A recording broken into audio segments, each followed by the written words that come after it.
What's up, y'all? It's your girl Sakina, and I'm back with another review. This is my review for Ready to Love. This is season 8, episode 6.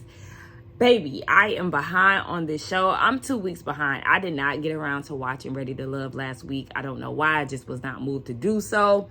So here we are doing a double review. Now, honestly, I dread taking notes for Ready to Love. This is the only show that I take notes for. Everything else I watch and review at the same time. But because there's so many moving parts to the show, it's better for me to take notes. But yeah, I don't be looking forward to that. And obviously, I'm not on camera today. That wasn't really the intention, but you know, Mother Nature is intruding on my life and the energy level is not at its highest. So it just is what it is. Okay, y'all gonna take this review how it comes, okay? I love y'all though. So yeah, let's go ahead and get into this review. So episode 6 opens up with the men down at Tommy's lounge, and he's telling them to focus on their most promising connections and ask the hard questions. He also said later there is going to be a dinner with all of us so he could see their interactions. And then that's when Tony noticed, okay, Tommy never said nothing about a woman being eliminated, so what's going on? We get down to a group date with Blake, Anthony, Lyndon, Mercedes, Cynthia, and Captain Save. It's so hard. Try not to cuss on YouTube now, y'all. Like, and of course, you know, we can say certain things at certain times of the video, but you know, the money already be acting a little funny, so you want to preserve the coin as much as possible. Anyway, they're doing an obstacle course. And baby, this date looked extremely dry to me. I was like, what is going on here? I am so bored watching this. And I think that for the cast, the date was boring, which is why they pulled out the water guns to kind of spice it up a little bit. You know, Blake is real dry. He was like, no one's following the rules. Like, shut up. Nobody like you when you're... Again, I can't cuss. So... yeah, it just looked a little dry and I was over it. But Anthony, he has an unknown connection with Mercedes. And I told y'all, Anthony be working in the background. We might not get to see a lot of him on screen, but he be putting in the work in the back. So he said that the connection is very unreal. And he wants to see if Mercedes or Cynthia is going to give him more energy. So while he's talking to Mercedes, she says that she does like him, but she's intimidated by what he wants from a woman because he has a child already and he has accomplished a lot of things in certain areas that she hasn't even gotten to yet.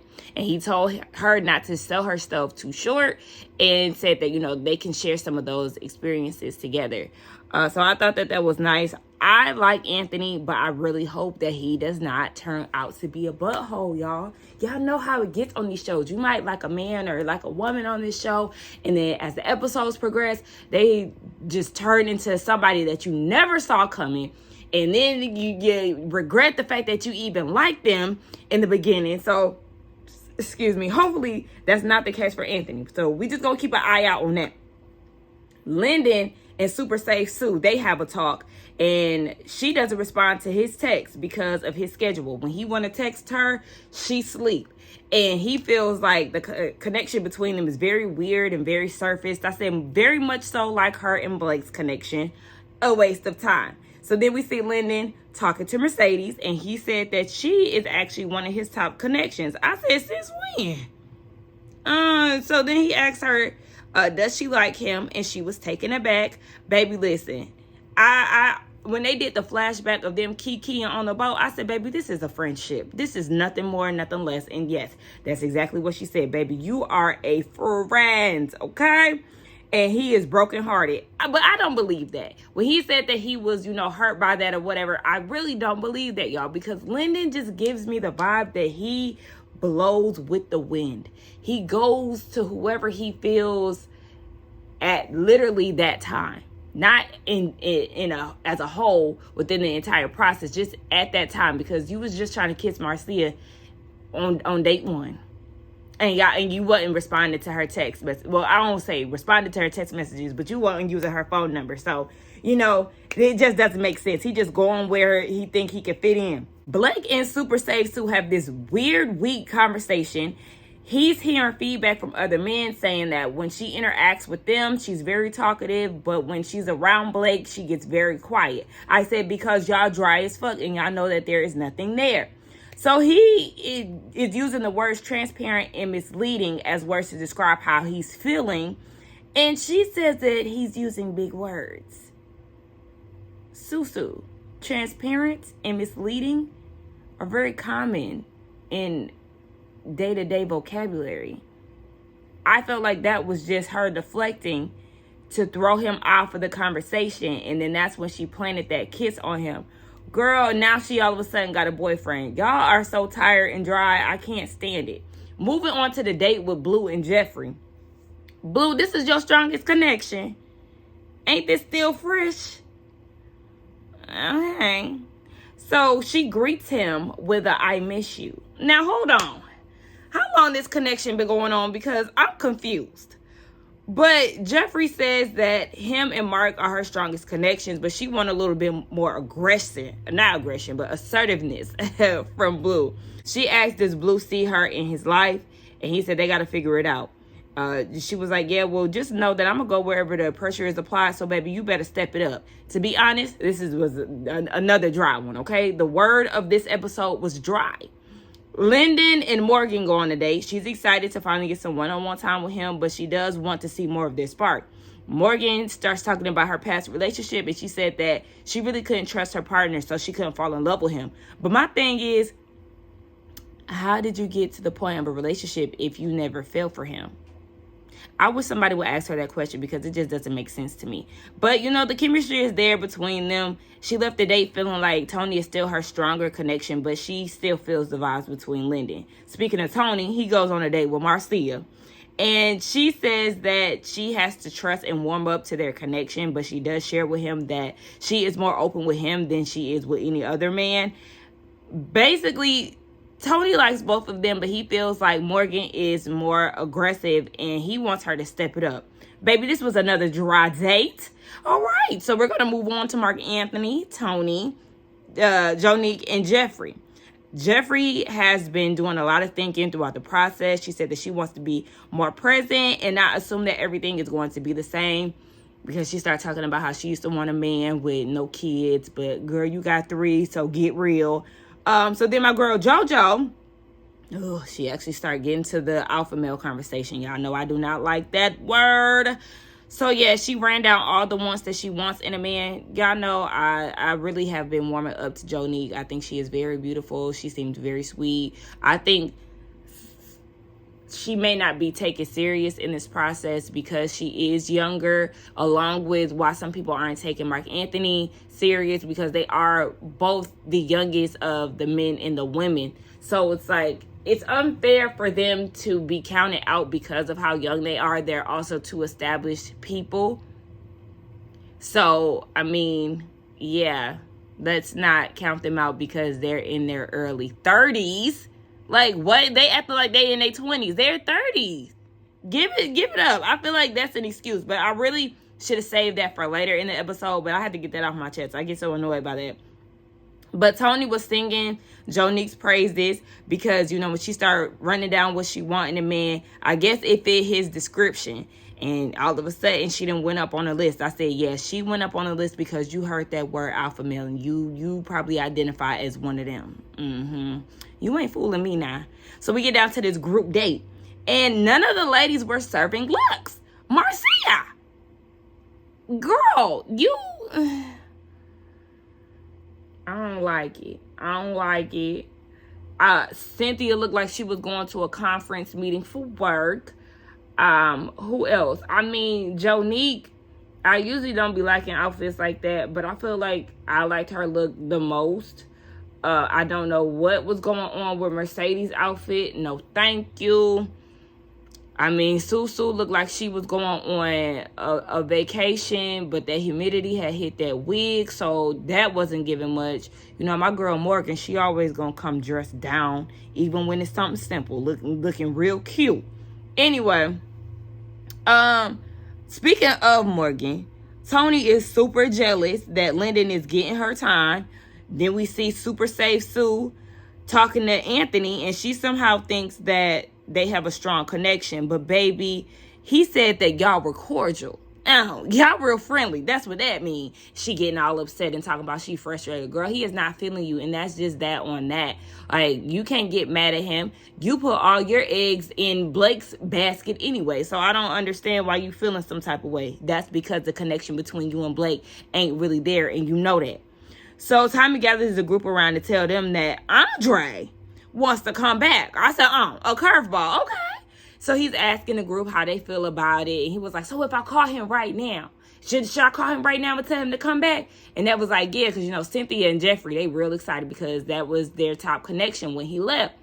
So I said, I need somebody to ask him why you wanted to leave anyway. Why you just didn't take the time off and just resume the show. Why did you say that you were leaving? That just did not make sense to me. So Tommy picked up that phone. When he picked up that phone, I said, Andre outside. And sure enough, he was outside of the restaurant. He came in there strutting with his pony curl, and he was ready to get back into the game. And I was like, okay. So he said that he was maintaining his relationships all throughout that time. And then that's when Tommy told them, baby, 2 singles going home tonight, so get ready.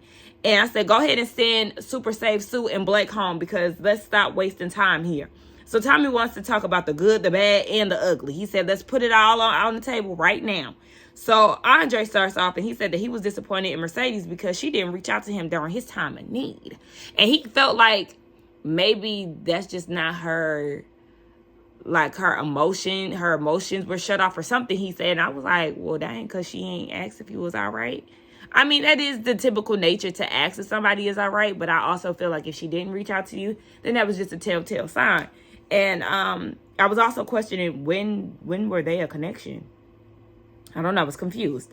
So Marcia says that on camera, her vibe with Anthony isn't the same as it is off camera. Again, like I said earlier, it definitely gives the vibe that he likes to work behind the scenes versus on camera, because Jeffrey said that she doesn't connect to him at all.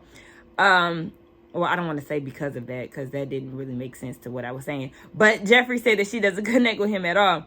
Cynthia questions if Mark Anthony is ready to love, and JoJo agrees because there's no connection there for them. And I feel like if you don't have a connection with somebody, that does not mean that they're not ready to love. That simply just means that y'all are not meant to be. Duh. I don't understand why people say stuff like that and just assume that they're not ready to love. Y'all just don't have a connection. That's not the type of man that you want. And that's okay. You might not be the type of woman that he wants. So yeah, why focus on you when I can focus on other places or other women? So Super Safe Sue feels like Mark Anthony is the youngest and thinks that he's still learning himself. And this goes back to what I was saying earlier about people throwing Jonique and Mark Anthony's age out there. That really has nothing to do with anything. Because I feel like Mark Anthony seems pretty sure about himself. Sounds like he has his own. He is going to school to be a pilot and all of this. So it's like, I mean, and it's okay because throughout life you are going to learn things about yourself. And, life is a continuous lesson. And the lesson that you need to learn, Super Safe Sue, is to not choose men like Blake at your older age. So let's not sit here and throw out age and decisions and where they are in life. Girl, please, move around. So he thinks that they're just incompatible because of their age. Exactly. Me and Mark Anthony, we be seeing eye to eye with a lot of stuff. So Andre and Tony, they say that they ain't feeling Sue. Andre peeps that she has a better than attitude, and she does. He didn't want to make that assumption, but that is the vibe that he's picking up from her, and your vibe is right, okay? She definitely has that I'm better than you attitude, and girl, you can save that. So Morgan thinks that Blake needs to be clear on why he's here because she really ain't feeling him. And this is when I just wanted all the ladies to jump on him. But Morgan got the party started and she was like, yeah, and plus I'm still thinking about what Jeffrey said about you being controlling and all of that. So they dive into that and Blake denies all the things that Jeffrey said. And Jeffrey was like, oh, baby, we're not going to play this game. Like, let's just stop talking now if you're going to sit here and lie. Lyndon is like, oh, I had no idea that this beef was going on. So he was very in tune with what was happening. But Jeffrey says that he is controlling and he's very inauthentic. So then they start going back and forth with Super Safe Sue because Jeffrey is like, Super safe Sue. You always in the mix when it comes down to the men that I'm dating. Of course, Sue denies that because she looks foolish, but yeah, she is very involved in what Jeffrey has going on, and you feel like Jeffrey is obsessed with you, but really you're obsessed with her. And then you like to throw around stuff like, I'm at the adult table, stop saying my name, girl, please. Super safe Sue, I want you and your little blank Blake to go home. Okay, he's very blank, he's very surface, he has nothing to give. Clearly you're very surface and you have nothing to give. Y'all are one and the same, and y'all little fake ass connection can move on somewhere else off camera. Okay, so that's my thoughts on this episode. So we're gonna move on to episode 7. Okay, so then we move on to episode 7. Now, like I said, Blake and Jeffrey are going back and forth. Marcia is not here for it. Yet Morgan is eating the drama up, honey, and she thinks that Sue is a fool for falling for Blake. So then Tommy tells them, go ahead and eat, and just know at the end of this dinner, 2 of y'all getting sent home tonight. So do what y'all need to do. So Blake is giving Sue her energy boost to defend him more in these ready to love streets. And to me, it's just nourishing her pick-me behavior. He talking about, you handle yourself with poise, and, she's smiling from ear to ear. Like, yeah, this is just what I need. He basically giving her a pep talk and a pat on the head for doing her job and working hard for that damn bracelet. So Andre is making his rounds and he's feeling a warm welcome from everybody. And he's talking with Jeffrey. Jeffrey is like, on some, I hate that you got to see me like this type of behavior. And I'm like, why are you lying about not liking to be confrontational, Jeffrey? You definitely do not shy away from it. And that definitely showed at the vision board date that you kept coming after Blake when he wasn't really trying to come for you.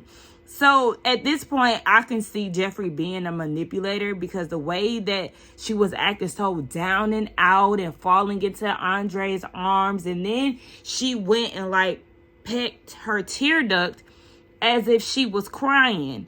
And I'm like, girl, this is giving fake. This is all fake, and it gave performative to me. I don't need her to do nothing. Go ahead and behave in a manner that you typically would, because I need to see what's going on. I like Jeffrey, but I do feel like let me change that. I like certain things about her, but this definitely showed me that she can be manipulative and have her little tactics. So Morgan has a conversation with Anthony, and she let him know, I think that you like to be chased, and baby queens do not chase. Marcia chimes in and she said that, yeah, she thinks that he goes for the lowest hanging fruit. Someone that's easy, that he doesn't have to put a lot of effort into. So they calling him out.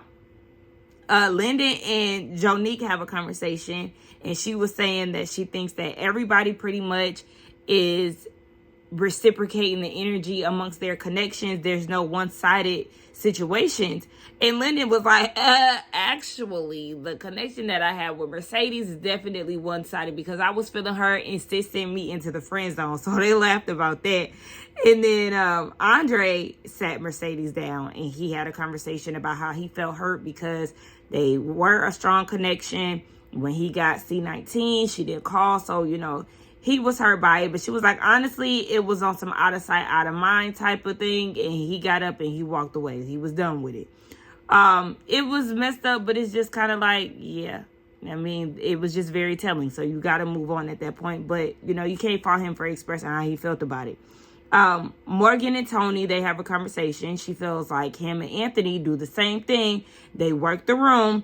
And she wants him not to be friendly to everybody, which we know Morgan continuously tells Tony, but girl, good luck. So we get down to the deliberation, and the men talk about who they're interested in. Andre, he likes Jeffrey. He goes as far as calling her a saint. I said, see?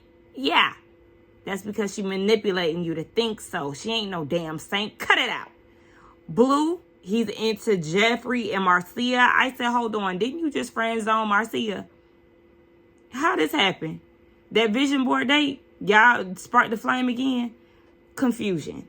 Mark Anthony, he's into Jeffrey and Mercedes. Anthony is into Cynthia and Mercedes. Baby Mercedes is popping out on the list, ain't she? Blake is into Super Save Sue. Tony is into Marcia and Morgan, and Lyndon is into Morgan. They're not interested in, Lyndon is not interested in Super Save Sue. Andre and Blue isn't either. Blake isn't interested into Jeffrey and Morgan because they see right through him. Andre isn't interested in Mercedes. Mark Anthony isn't into JoJo, and Blake and Anthony agree. So we get down to the women. The women Cynthia likes Andre and Jeffrey likes him too. Mercedes likes Mark Anthony. Jeffrey agrees. Advocate Sue likes Blake. Duh. And Jeffrey called it right. Baby, Blake is using you, Super Save Sue, because he is bottom Blake. And he's tired of having that title. He's tired of being in the bottom. So Morgan said that she's into Lyndon and Tony. Marcia is into Tony. And JoJo is into Lyndon and Tony. They're not interested in. JoJo ain't interested in Blake. Jeffrey and Morgan agree. Marcia is not interested in Mark Anthony. Morgan, Cynthia, and Super Save Sue agree. Morgan wants to talk about Anthony. And she said that he disregarded her 3 times. They'll have a conversation on the phone all day, and then he'll see her in person and curve my girl. I said, you don't do that to the baddest bitch. You do not do that to Morgan. And you know what? He don't deserve you, girl. So yes, let's keep that moving. So then Sue Ann chimes in talking about their connection. I'm like, girl, are you really talking about your connection with Anthony when he just told you that y'all are cordial? Since he friend-zoned you without even needing to say so. But I don't know. Something just don't be clicking up there with her, so she don't get it. Okay, we get down to elimination. Anthony and Mark Anthony is in the bottom. It's a battle with an Anthony's child. And I was very taken aback when Anthony got saved. Because, though I am here for Anthony, when they start calling him out, I'm like, oh, yeah. Why are you talking to them on the phone and then not really being present in the moment? Something ain't adding up. It's not making sense. And I don't like that. But y'all save Anthony and then use the lifeline to save Mark Anthony? Why is that even an option? Why did he even have to have the lifeline? And it seems like only me and Morgan have the same feeling. Why are we using the lifeline when we could have simply sent Blake home? This does not make sense. Whose decision was this? This was the dumbest thing that the ladies could have ever done. Y'all should not have used the lifeline and simply saved Anthony off rip because he has genuine connections and sent home blank Blake, the man that has nothing to give. Just stupidity. So when we get down to the women, JoJo and Super Save Sue are down in the bottom. Sue Ann is still delusional about her connection with Anthony, wondering if he mentioned her when they're in deliberation. Girl, let it go. They sent JoJo home, and I was sad to see Jonique leave because at this point, there's no more lifelines. That's what Tony tells everybody, and Cynthia's upset that they didn't save Jonique because she had connections. And I said, exactly. Though I have been somebody to say that I don't think that her love interest is there amongst that cast, I did start to see a little something between her and Tony that could have, came about. I don't know. I really am not featuring Tony like that for real. But I did see the chemistry there between the two of them, and I actually liked it. But whatever, they didn't save my girl, so, it just is what it is. She ain't mad about it. So there's no elimination for the following week. They had to take what they gathered from this dinner and just move forward from that. So we get down to Anthony's house. He invites Sue Ann over. And I was like, oh, okay. Well, we just going to see how this goes. So she's making a salad and she feels like he's testing her. And she might be kicked off of his list depending on how this salad turned out. And then she was like, that's if I'm on your list. Am I? And then Anthony goes and acts as if he didn't know what kind of list that she was talking about. Sir, we're not going to play these games here, Anthony. And just like that, you're starting to piss me off because you know exactly what she's referring to. And then he goes and says, can I ask you something? You're still on my list, but some are higher than others. That's not a question. That was not a question. But whatever. I felt like this was very dry. He really had nothing to say. There was awkward silences. So Super Safe Sue was like, I really don't feel the sexual energy from you. I felt it on the boat, but then you went right back into your shell after that. And he was like, you know what? Tonight I'm gonna dance for you. Oh, oh. So he said, I'm gonna turn on some music. We gonna dance, and you can go ahead and tell your friends about it. Go tell your friends about it. Come on, Weekend. Listen, I got a song for everything. But at the end of the day, baby, this date was dry. Like I said, the word for this review as a whole is dry. Mark Anthony and Jeffrey, they go on a date. And Jeffrey opens up about her having Crohn's disease. Now, I was cracking up when he was acting so concerned but had no idea what Crohn's disease was. Sir, you could have just asked. I mean, it's okay to feel concerned, but you can also be like, oh my gosh, I'm so sorry to hear that. I'm not that aware of what the disease is. If you can, just give me some details, it'll help me better understand what you're going through. You know what I'm saying? Like, just hire me and I can walk y'all through certain situations and how y'all can word certain things. Anywho, she said that she's always fatigued and she has stomach pains. She's always inflamed. So then he wanted to know how her kids react and feel about it when she's not well. And she was like, they really don't know too much about it, but when she's really sick, they just want her to feel better. And here she is again giving off like an act. Y'all feel like she was acting, and I'm not trying to sound cold when I say this, but I do feel like she was acting because she tried to cry and she tried to wipe a tear, and I didn't see any water-filled eyes. I didn't see a glossiness. I didn't see any redness. I just felt like she was performing yet again. Like, you don't have to fake cry in order to convey sadness. That just makes the situation seem fake. If you're sad, be sad, but don't force tears that are not there. So, she's feeling a connection with him. They share a passionate kiss, and she's really torn because she has strong connections with Blue, Andre, and Mark Anthony. So Mark Anthony goes on a date with Mercedes, something that we really have not seen outside of them going on that little jumping date. So they bond over wanting to get their flight license, and then she asks him what he likes about her. And all he could offer her was he likes her smile and her laugh. I said, oh, that's all?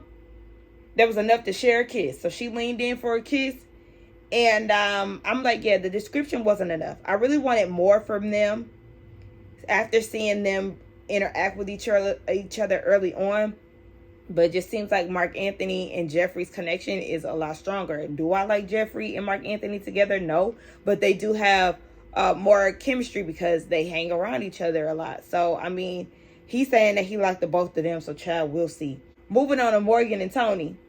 He wants to know how she feels about him. She likes him, but she's terrified that she's going to look crazy because she know that Tony from up top, who like to whisper sweet nothings in the ladies' ears. Anyway, she likes Lyndon, and she likes the fact that Lyndon does not back down to him. Tony thinks that Lyndon isn't a threat, but I think that he is. I think that Tony gets a little pressed every time Lyndon gets mentioned. It's just all in his body language and everything. So, baby, save that. I think he's more intimidated because he didn't think somebody like Lyndon could pull somebody as gorgeous as Morgan and really hold her attention. So she asks, how do you feel about me? And this fool goes and says, we look good together. That said nothing about who she is. Again, y'all need to stop letting these men distract y'all and repeat the question, because you let him distract you. And he never really gave any type of description of who you are as a character and the reasons why he really liked you outside of y'all looking good together. Please. So Tony is feeling torn because he really likes Marcia. Child, please. Moving on to the last scene, which was Morgan and Blake. Child, Blake then invited Morgan out, and my sis had some shit to say. So he apologized for making her feel how she felt on their first interaction during the first mixer, but he doesn't know what was said to make her feel that way. So he wants to open the floor to talk about it because he knows that he hurt her. And she was like, hold on, wait. Why are you apologizing? Because I never said that you hurt me. And he was like, I just know that I hurt you, based on, I guess the way that she interacts with him. She was like, no, I don't feel like you hurt me. It was more so you being unkind.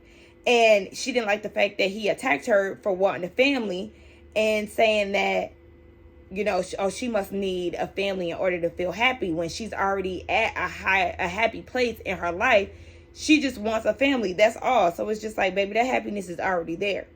And she also felt like majority of the things that he said was just rude. Like, she won't get a lot of things that she wants out of life if she gets children. And she want to know who hurt him. I said, I know that's right, Morgan, because really, who did hurt you? As a father of 3, the way that you look at childhood and fatherhood and all of that, you have this negative connotation as if somebody hurt you. You got 3 different baby mamas and 3 children. So it's probably all 3 of them women. I said, come on. Because it's giving pain. It's giving hurt. It's giving up it's giving bottled up emotions. Like, Morgan, she see right through that man, and I'm here for it. She also mentioned that she didn't like the way that the whole Jeffrey situation went down, and the way that Jeffrey was saying that he was controlling and all of that. And he said that he was okay with not mentioning it, but it kept growing like a cancer. Morgan said, actually, honey, I feel the same way about you. I feel like you're a malignant cancer that does not have good intentions, not honest, and that's not fair for the women. I said, hold on, wait. Let's be very clear. It's not fair to super save Sue, okay? Because nobody else wants that man. He should have been gone a long time ago. She's the only one that puts on that cape and advocates for him every single episode. So yeah, she's the one that is getting played, but she's willingly getting played. So let her have that. But at the end of the day, yes, he should have been gone because he's just a wasted space. So she is disgusted, and she feels like, yeah, you don't deserve to be here. I said, I know that's right. She was on that neck, honey. And he said that he really doesn't care. Sorry, y'all. My camera just cut off on me. Anyway, like I said, yeah, I feel like he gonna cry on the car for sure. So Morgan just went there because she wanted to get that off her chest, and I was here for it. Okay, baby. When I tell you I was applauding, I was giving her all that energy because she has seen through that man. It's both her and Jeffrey, honestly, have seen through him. I mean, obviously, Jeffrey had somewhat of a connection with him early on, but she quickly saw those red flags and ran for the hills, and I really appreciate that. Morgan has been my favorite woman of the cast since day one, and, you know, she can't really get higher than number 1, but baby, 10s across the board for eating up Blake, okay? He tried to act like he don't care. That man was crying inside, okay? And that's the reason why he don't like Jeffrey and Morgan, because they do see him. But anyway, I love the way the episode ended. Y'all let me know what y'all thought about this review. Don't forget to like, comment, and subscribe. Let's get down in the comments. Y'all will see me on camera tomorrow. It just won't be today. Okay? I love y'all, and I got to get out of here. I'll see y'all in the next one. Bye.